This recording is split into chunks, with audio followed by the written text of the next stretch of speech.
think I'd like to begin by thanking you all for being here. I think Amundsen would be proud of you all, as indeed Richard and I are pleased. Well, this evening is going to be a double act, roughly in 2 equal parts, in which we hope to tell you something about Thomas Smith and some of his very impressive work. Smith is very little known, almost unknown today, perhaps reflecting the fact that there are really almost no authentic portraits of him. This engraving of him in old age, just the year before he died, is probably the only authentic lifetime portrait made of him. He's nevertheless a great figure of the Elizabethan age, even though he's been much overshadowed by the much more familiar William Cecil, Thomas Gresham, Francis Walsingham, and so on and so forth. But I came to him a few years ago when Richard was organising a quincentenary conference of his birth, and Richard asked me if I'd give a talk about his unpublished treatise on coins, which I had to confess after a bit I'd never heard of. And indeed, this is a terrible admission, because Smith was indeed the first person in England to write any significant account of ancient coinage. Of course, it was never published, and hence it's not very well known. But this wasn't just an antiquarian pursuit of interest entirely to those people such as myself who are interested in numismatics and its history, but it can be seen, and what we hope to do this evening is to place it as part of a wider picture of a political movement to use the example of Rome in contemporary politics and life. So this is the structure of what we'll say, and I think this is fairly self-evident. So let's start with who was he. You have the dates here, you have a fake portrait made after death, you have the library of Queen's College in Cambridge, where he was an undergraduate and fellow in the early 16th century. And indeed the library had then been built, and this is probably where he sat, and in the library you can still see the globes that he owned, to see in the slide and indeed on the portrait. So he began his life and career in Cambridge. He was thought to be the most brilliant classicist of his time, and after he became a fellow, he subsequently became the first Regius Professor of Law in Cambridge, Vice-Chancellor in the way that people did at what seems to us an incredibly young age. He began at Cambridge and he finished just outside the boundaries of modern Greater London, in Thaden Mount, near where his house was, which we'll see in a minute. And in his funerary monument here, you can see on the left, he rather perhaps immodestly described his considerable achievements, and I think these make clear what a really glittering career he had had and what a polymath he was at the same time. You can, I think, all read the slide that's up here with the translation. A political career at the highest level under King Edward VI and Queen Elizabeth I, rising to the rank of First Secretary. Founder of a colony in Ireland, which Richard will be talking about later. A brilliant lawyer, mathematician and linguist. I particularly like the bit about good at languages, Latin, Greek, Hebrew, French and Italian, as if this was something unusual at the time. And as you can see, he describes his very, shall we say, open and friendly moral character in words of great, I'm afraid, self-praise. So what apart from being a scholar, did he do, and a politician? Well, he's forgotten for many things. One of the things he did with Sir John Cheek was to be part of the movement to reform the pronunciation of ancient Greek in Britain, British universities, following the movement begun on the continent by Erasmus. Until then, Greek had been pronounced as modern. The modern Greek of the time had been pronounced with all the vowels the same. And Erasmus, Smith, and Choke introduced the new way of pronouncing Greek, which is still current today, and which, of course, was very controversial at the time. This is the picture of his house, still there in Essex, and indeed you can go and see it. It's owned by English Heritage. You can visit it on, I think, every third Wednesday afternoon or something. And it was the first house to have introduced French neoclassical architecture into Britain when he constructed it towards the end of his life in the sort of third quarter of the 16th century. You can see, although it's neoclassical, it isn't quite symmetrical if you look at the part of the building in the middle. So politics, classics, architecture, the pronunciation of Greek. If that wasn't enough, an interest in coins too. And this work I referred to, which we've now studied and produced an edition of, is, as I say, is not at all well known, even though it deserves to be much better known than it is, because it's a work of a great interest. It was never published. It survives in basically 3 manuscript copies, 2 in the British Library and 1 just upstairs, which, pardon for the typo, was, I think, probably a copy belonging to Robert Cotton, one of the Cotton volumes that I think got away from the Cotton Library before it became what was later the British Museum Library. And this is an appropriate moment for us to thank the staff of the Antiquaries for their ever helpful and supportive way that they've looked after us whenever we've come to look at this manuscript or indeed other material in this building. So what was this book? We don't really know exactly what its title was.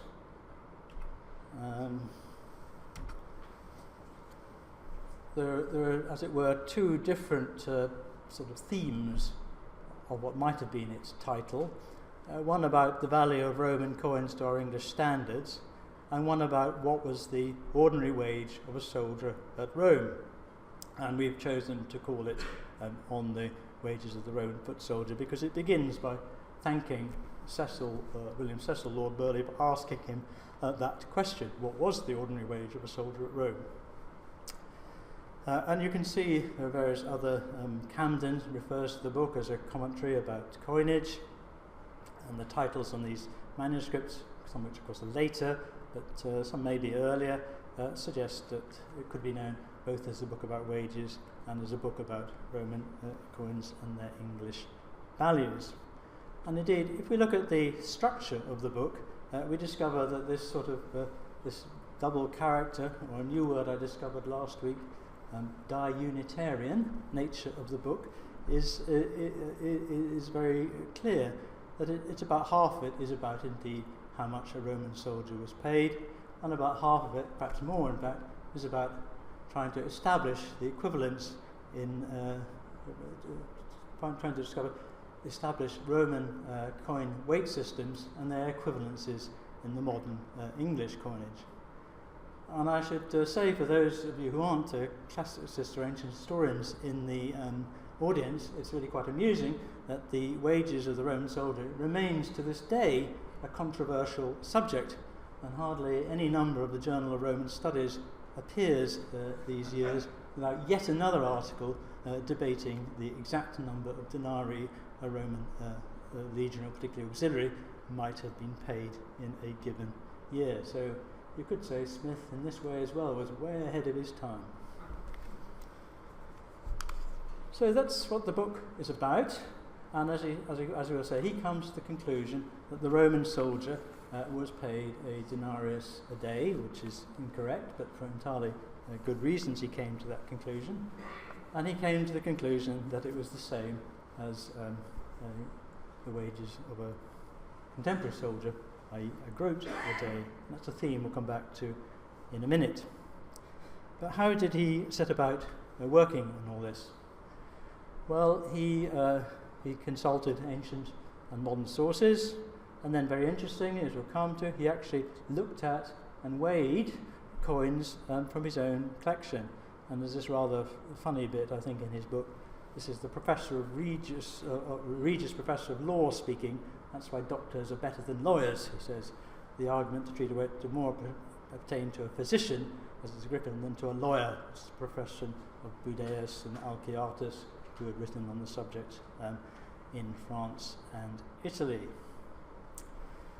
So he studied what he could find in ancient texts, one of which the most important was a passage of Tacitus about the revolt in Pannonia in AD 9, and this charmingly Eton copy of Tacitus's histories was indeed Smith's own copy, which you can see in the Library of Queen's College, Cambridge today. And you'll notice on the right, amongst the wormholes, there are various underlinings and annotations in the margin, and these can be linked directly to bits of the text of the manuscript on the wages of the Roman foot soldier.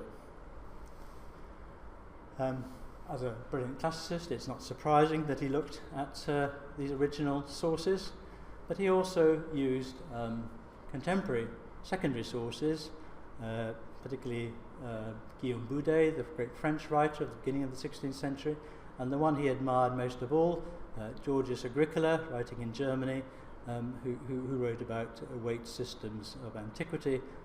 I won't read the passage out.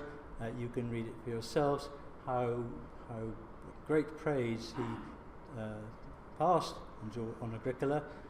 He illuminated matters like the light of the sun doth surmount the starlight, to judge thereby colours, and so on and so forth. In fact, although a great scholar himself, he does actually take quite a lot of material out of these books. Although some of the references to Tacitus, Livy, and Pliny, he obviously consulted the original texts. Many of the other references he does take from secondary sources such as Agricola.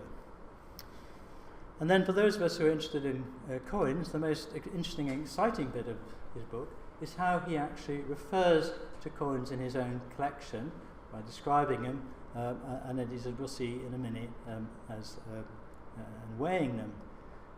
For those of you who aren't familiar to reading 16th century English, it sometimes helps if you read it aloud in your head, and then you can perhaps understand what he's saying more clearly. This rather strange spelling by our standards that otherwise we have. But you can see that the description is very exact.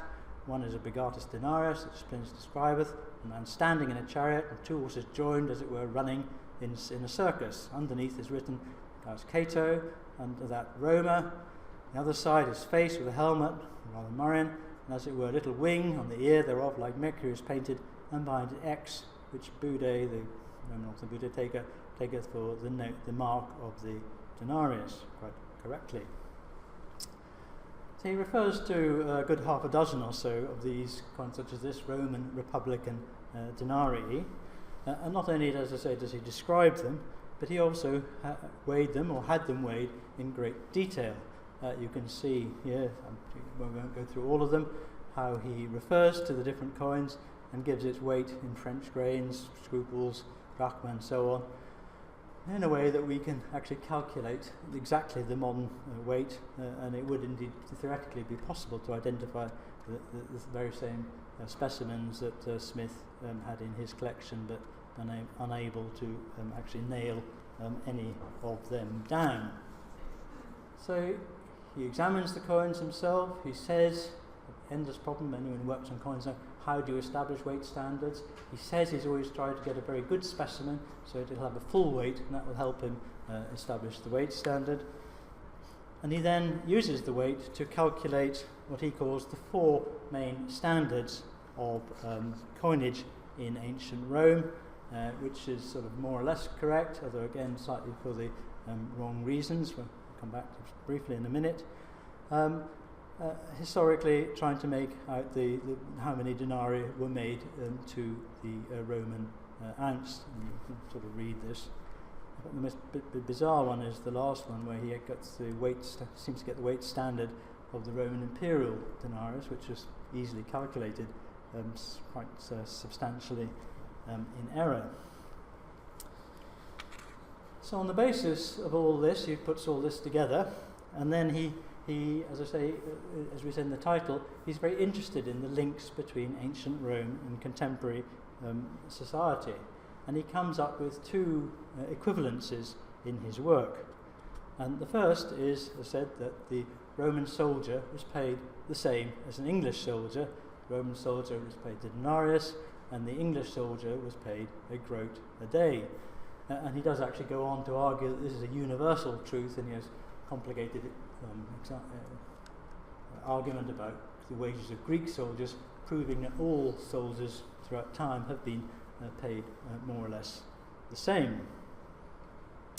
He then goes on to look at the gold coinage and the Roman pound. And he does this also on the basis of a coin in his collection, which again we can't identify for sure today.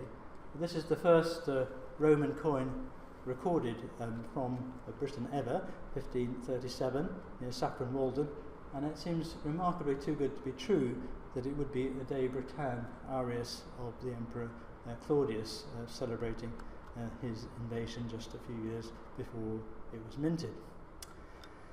Well, again, you can see what he says about this coin, a very close description of it. And these arii which Pliny speaketh, whereof 48 maketh the pound. I have one coined in the time of Claudius Caesar, etc., etc., etc. Last sign found plying beside the windmill hill in Saffron Walden, my native town, and that's 1537. And he then uses the weight of this coin. He says in this case he's got a goldsmith to weigh it, perhaps that's also the case with the silver coins, to calculate the Roman pound. And he does this by weighing the coin, and as the last passage said, and this passage says, by using a passage of Pliny about the weight of about how many coins were made to the Roman pound. Now, unfortunately, or perhaps fortunately for him, the passage of Pliny at this point is corrupt, and it was known to be corrupt in the 16th century. And various readings were produced, the manuscripts was known, and various readings were produced in the editions of the time.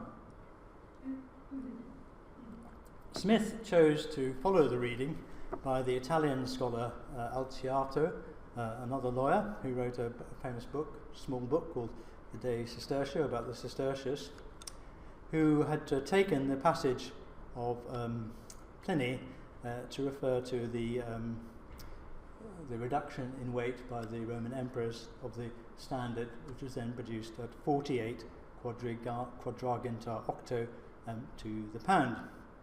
So then, if you take 48 and you weigh your gold coin, which would be about 7.73, hey presto, you get an answer of 370 grams, which was a troy pound, then was, which is exactly the same, therefore a Roman pound and an English pound, proving again some sort of universal truth between Rome and contemporary England.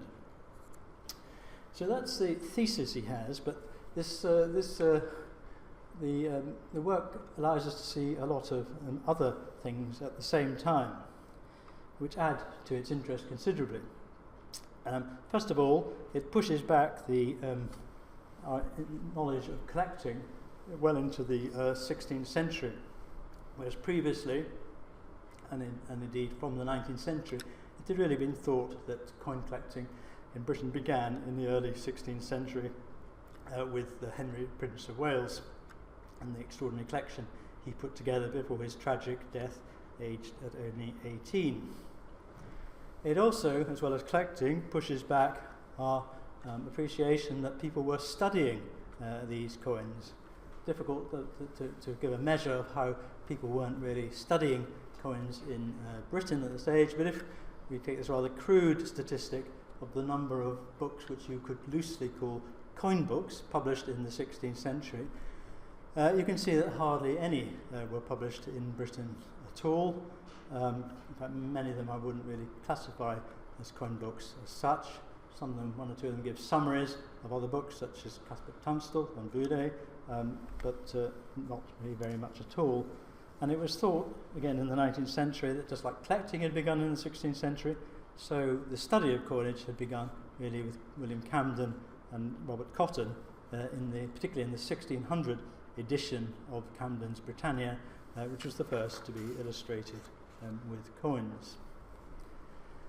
So we now know that Smith had a collection, and there's some other evidence, which I'll just give you a taster of, that we know about collecting in the Elizabethan period.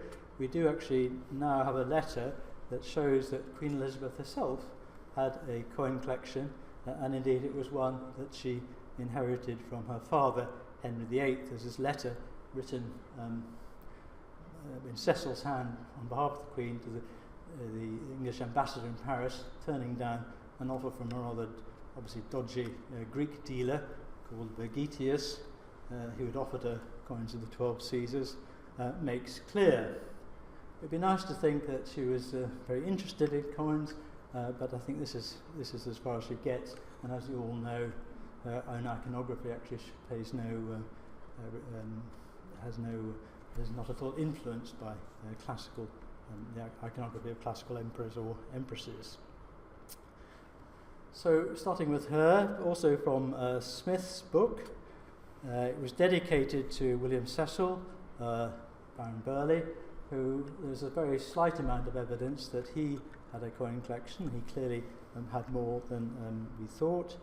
And piecing together information from the Smith's book, and indeed one or two other sources, we can come up with this rather quite long list of 8 or 9 people who probably collected, and some of them studied coins, which I've called the Cambridge Numismatic Club, because they all seem to come from Cambridge, and most peculiarly, nearly all of them, with the exception of Smith and indeed John Keyes at the bottom, from St John's College. It's like there was a little coin club going on in St John's College in the mid-late 16th century. Now, this isn't just of idle interest to have a numismatic club, but this was the godly crop of scholars, as they called themselves, who transformed Cambridge in the 16th century, and indeed went on, many of them, such as Cecil, Cheek, Ascham and Smith himself, to play a crucial role in smoothing the way for the accession of Queen Elizabeth after the, from their point of view, disastrous years of the reign of Queen Mary. So, the Cambridge connection, as Hudson called it in his book. Now, it'd be nice to think that they discussed how best we can ensure the smooth transition to Queen Elizabeth while we were looking at the denarius of whoever, but perhaps that's a little fanciful. But anyway, it does show that this was one of the common interests, linking them all together. And more specifically, this was a time, as you all know, of the terrible debasement of the coinage in the early 16th century under Henry VIII, which caused endless trouble and was thought to be the cause of the great inflation of the period. And Smith was very conscious of this, and in his book he refers to the fact that the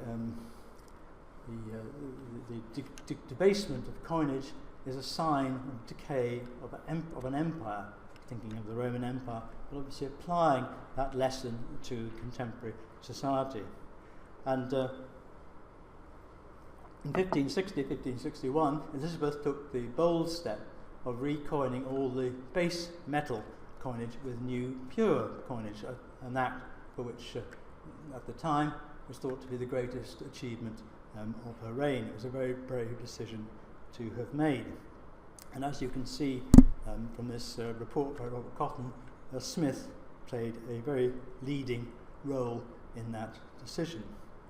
So his book is interesting for its intrinsic interest, for what it tells us about the study of numismatics at the time, and also how it feeds in to the real world of politics. Over to you, Richard. Thanks very much.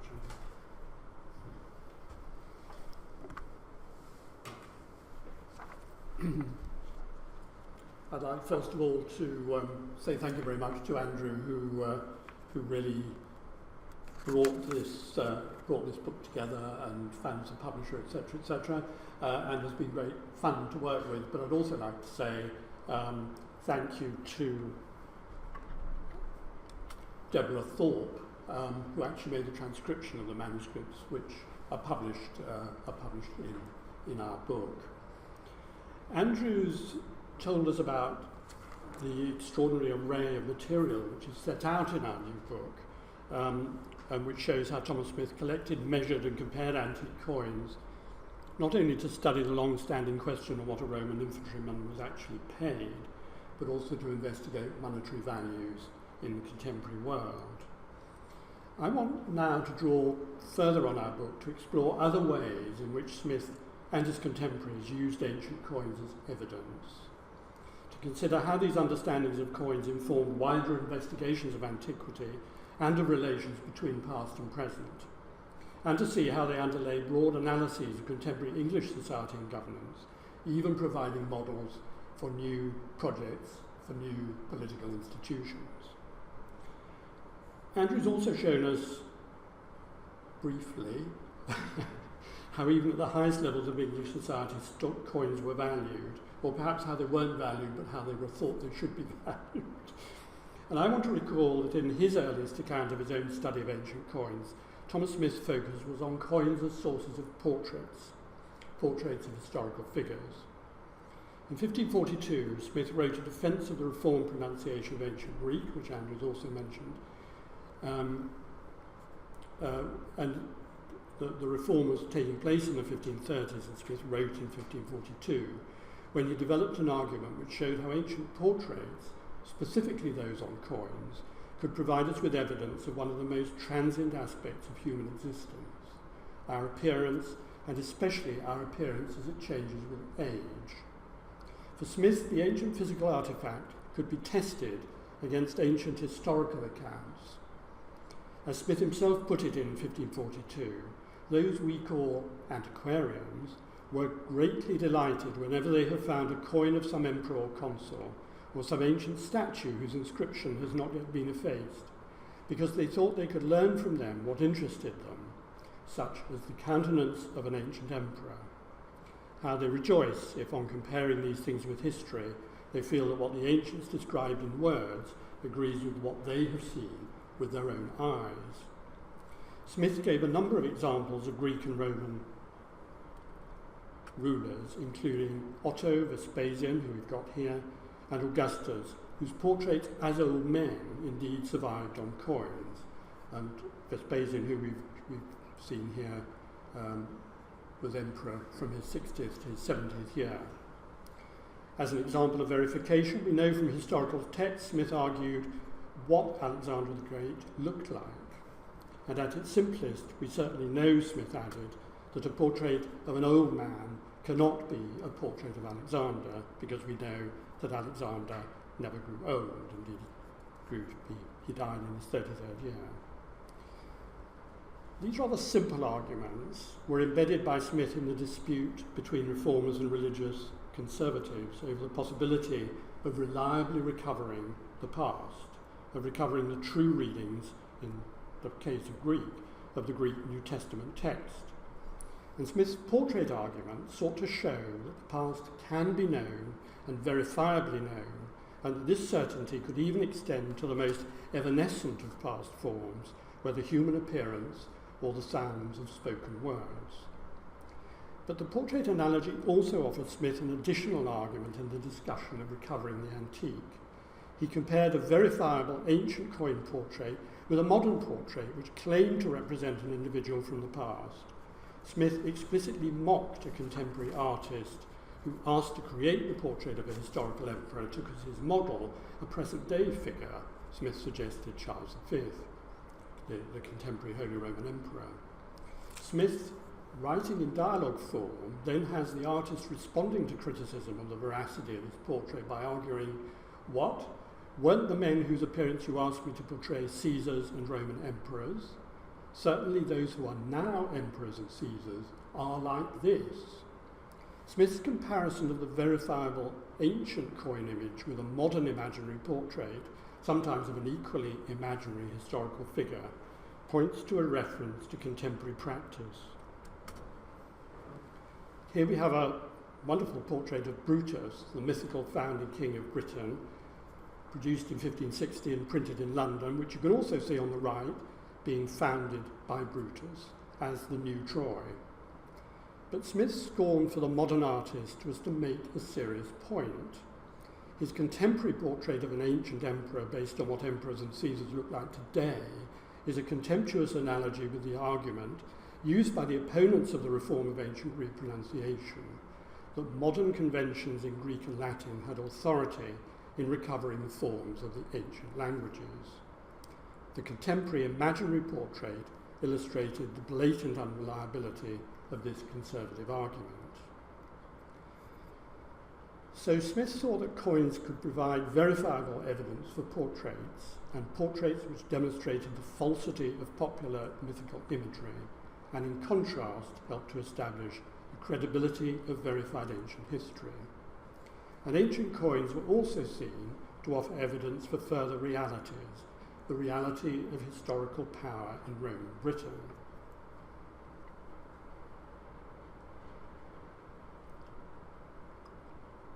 To explore this, we need to turn to a writer on whose work Smith relied for significant sections of his best-known work, his study of the workings of English law and governance, the De Republica Anglorum.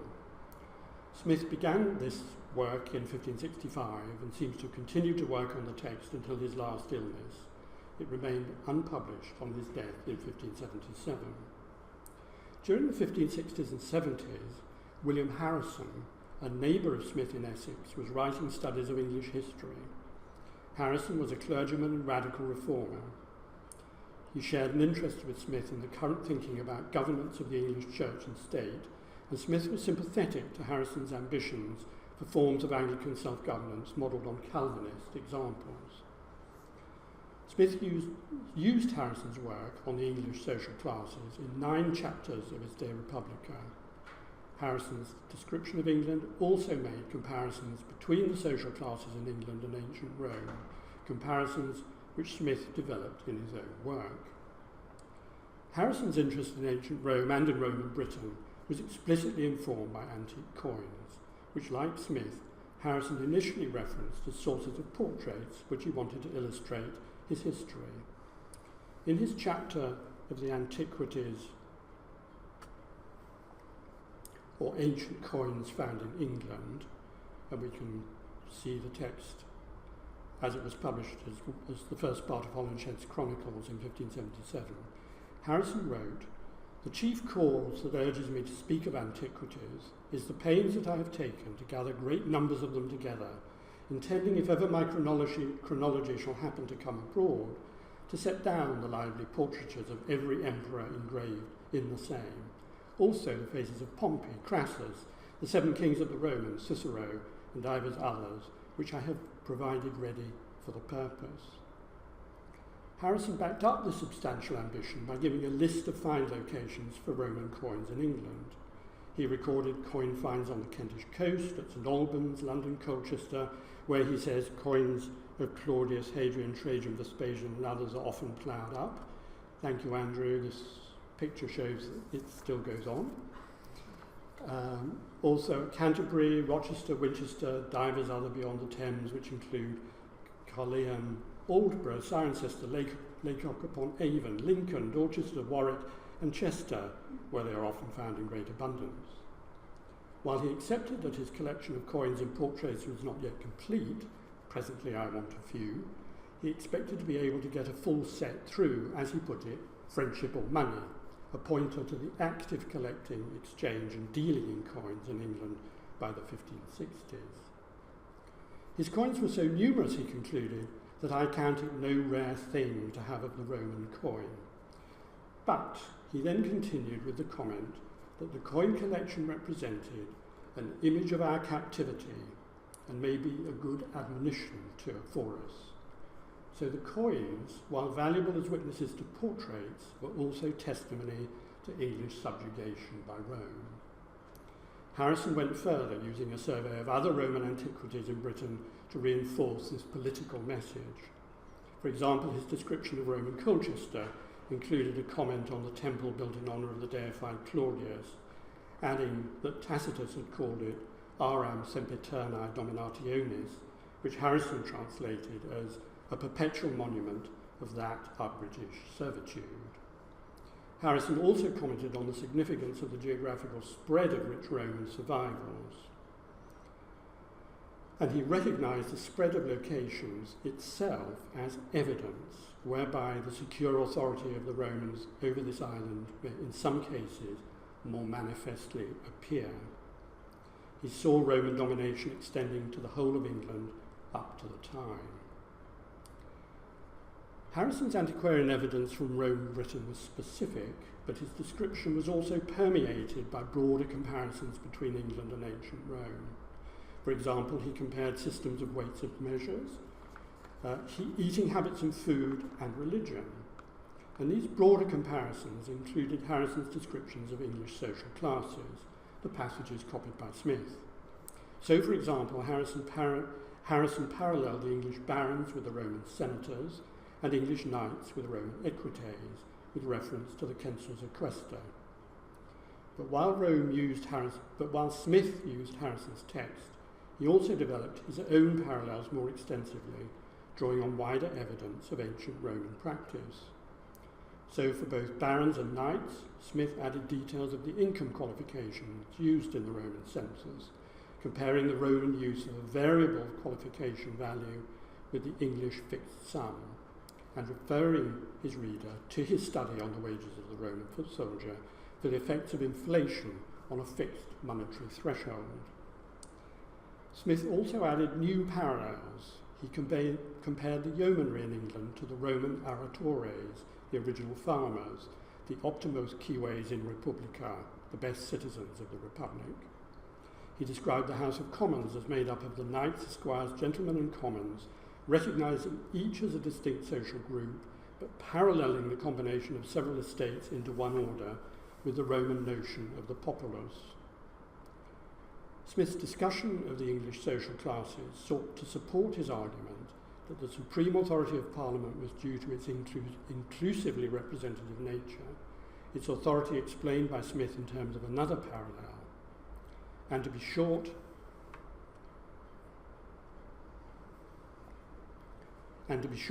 all that ever the people of Rome might do, either in centuriatis comitiis or tributis, the same may be done by the Parliament of England. I want to suggest that both Smith and Harrison were seeking to explore and explain their own contemporary societies, both recognising the profound social changes underway in their lifetime. Smith, as the probable author of the Discourse of the Commonweal of 1549, had described a dynamic, explicitly troubled, even rebellious society, and sought to explain changes through the impact of inflation and enclosure on different social groups. In his De Republica, he turned to the exemplars of ancient Rome to help explain contemporary social structures, using these as explanatory examples, but also, as he explicitly claimed in his On the Wages, to learn the lessons of history. Harrison more radically saw as a warning to his own time the decline of the once frugal but equitable Roman Commonwealth, undermined by dissipation and inflation, and the eating up of the commonalty and their commons by enclosure. Smith more positively tested English practice against the ancient Roman, finding in favour of the English. So in his De Republica, he saw the English easy acceptance of the upwardly mobile as wiser than the Roman strife over new men. As he famously put it, as for gentlemen, they be made good cheap in England. He seemed to recognise the viciousness of slave owning in antiquity and to distance England from slave owning when he paralleled English bondmen and Roman servii, adding that now there are very few bondmen in England, but even when they had existed in numbers, they were not used with us so cruelly, nor in that sort as the bondmen at the Roman civil law, as appears by their comedies, nor as in Greece, as appears by theirs. But Smith's parallels also had a profoundly different purpose from Harrison's. Despite some criticisms, for Smith, ancient Rome was that most wise commonwealth. The Centuriate Assembly was founded under the prudent King Servius Tullius, and beyond Rome, this most wise commonwealth offered broader benefits. When Smith wrote of the Roman Empire in a letter in 1572, it was to explain, in direct contrast to Harrison, that he understands by histories how England was as uncivil as Ireland until colonies of Romans brought their laws and orders, whose moulds no nation, not even the Italians and Romans, have more strictly kept. We can see Smith reflecting the humanist desire to identify a closeness between one's own and the ancient classical world, just like Boudet did. But when he wrote this letter, Smith was deeply engaged in developing plans for an English colony in the north of Ireland at Ardee. And this is the map actually printed with Smith's prospectus, which is one of his innovative acts that he used the printing press for propaganda, including commercial propaganda. With these schemes drafted between 1571 and 1574, we see Smith moving from the comparative analytical use of Roman history to the explicit use of Roman models to help recreate new political structures. Smith had set out an understanding of the nature of a Roman colony in his On the Wages when he turned from the pay of the active soldier to the provision for the retired, the veterans. According to Smith, explicitly drawing on Roman histories, veterans of 20 years continuous honourable service were granted not cash, but land or living in towns or countries which had been conquered. The veterans became coloni Romani, providing continued support for the occupation gotten by violence and maintained and kept still by force. The ethical ambiguity which we read in this last statement seems reinforced when Smith included in a list of founders of such colonies not only Caesar, Antony and Octavius, but also Sulla, notorious among Roman historians as an example of dictatorial ruthlessness. Nonetheless, Smith's colonial project of the 1570s was based on the principle of a grant of land by the Queen in return for the commitment of the English settlers to maintain and keep by force the land taken from the Irish inhabitants in pursuit of English Crown interests. And Smith, writing in 1574, identified himself personally with the founding of the Irish colony, explaining his use of the title colonel as a new term in English, but one which directly revived Roman usage. The truth is that I and my deputies be indeed coloniae ductores, the distributors of land to Englishmen in a foreign country, or colonels, a new name for an old doing, but now by me a renewed thing. This broad Roman example was followed through in a range of details as Smith developed his Irish project. The allocation of land, for example, does not specifically reflect what was known of the ancient Roman allocation, which in any case is different in different accounts, but the proportion of 1 unit of land for the foot soldier to 2 units for the cavalryman is the same as the Roman practice reported by Livy. And within this context of dispossession and occupation, Smith nonetheless sought the civilizing progress which he had identified with the Roman occupation of Britain. In 1565, Smith had argued that to address the English problem in Ireland, it needs nothing more than to have colonies, and that these would augment our tongue, our laws, and our religion in that isle, by which 3 be the true bands of the Commonwealth, whereby the Romans conquered and kept long time a great part of the world. So while Smith's first colonial scheme was explicit that Ulster was to be peopled with natural Englishmen born, he also claimed that it is neither sought to expel or destroy the Irish race, but to keep them in quiet, in order, in virtuous labour, and in justice, and to teach them English laws and civility. Smith was apparently particularly concerned to protect the Irish farm workers, the churls. In terms of these true bands of Commonwealth in religion, Smith spelled out in 1571 how, following successful conquest, the first building in each of the newly established parishes was to be a church. In terms of language, in each parish a clerk was to teach the Irish children English.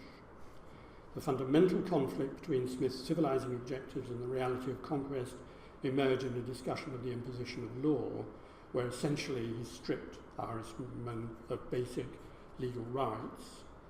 And I suggest that this may have been informed by the Roman practice of prescription, by which enemies of the state had seen their rights and protections removed, and Smith refers twice to prescription in his On the Wages, including a specific reference to Sulla's prescription of 82 BC.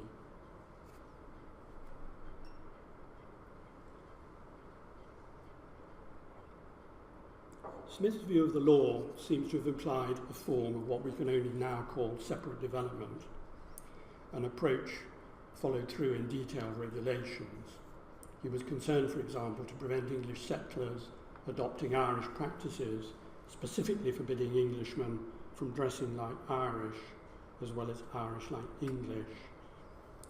This is a contemporary painting by Lucas de Heer, who Paul will remember I suggested as the sort of painter who could have painted the Hill Hall wall paintings.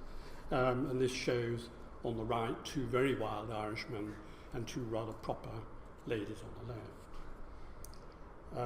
And again, I think Roman practice offers an example, the idea of clothing as a mark of status, the right to wear the toga as a mark of Roman citizenship. And at the same time, Smith had in mind a bureaucratic inclusivity, and he proposes that each year his deputy would report to the Crown submitting a true book of all the names, both English and Irish, wherewith the country is peopled. A general reference to the process we know of the Roman census. And Smith also identified two other processes of civilization. He said in 1573, "Nothing more doth people the country with men, maketh men more civil, nor bringeth more commodities than the plough." And I think this is where we go back again to the virtuous aritores, the most worthy citizens of the Commonwealth. But I think also the plough is important in Roman history because it's how you found a city.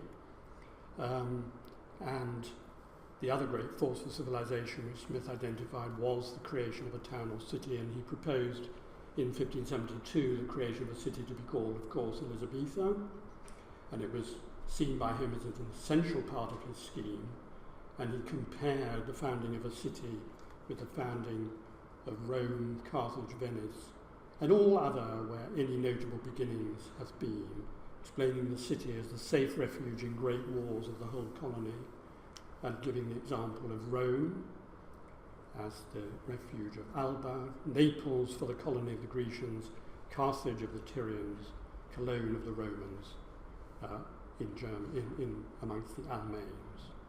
So Elizabetha carried meaning and aspiration, if not a new Troy, a new Rome. When Thomas Smith described his early study of antique coins, he explicitly identified coins as examples of a particular type of evidence. As antiquarian artefacts, they provided the essential witnesses whose testimony enabled the writings of the ancients to be tested and so allowed scholars to create a newly authoritative history. For Smith, this verified history gave the past a special authority in the reform of the present.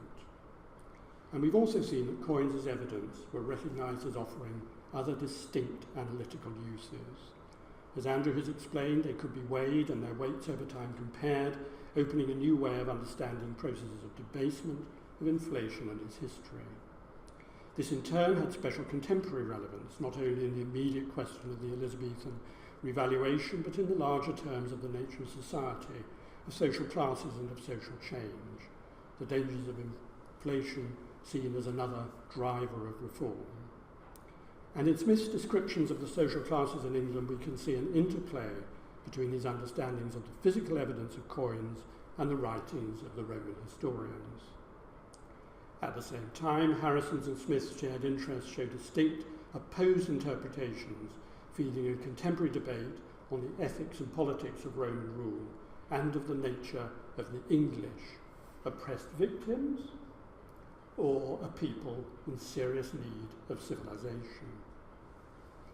The publication of Smith's On the Wages of the Roman Foot Soldier, we hope, makes accessible an essentially invisible chapter on the uses of antiquarian evidence in the development of the writing of English history, and on the ways in which at least some Elizabethans sought to understand themselves and our Roman ancestors. Thank you. you.